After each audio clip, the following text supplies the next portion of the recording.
Hi guys! Natutuwa naman ako at napapansin niyo yung mga health, nutrition, workout advices namin. Nakakatawa lang na nilalait niyo yung legs ko, nilalait niyo yung abs ko, lagi kayong may lait sa akin. Okay lang yung tanggap. Ito yung genetics ko.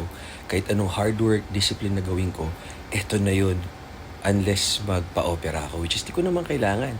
Kaya nga hindi ako lalaban sa bodybuilding or anything kasi hindi maganda genetics ko. Ano lang talaga ako, masipag, tiyaga, hard worker, may discipline ako.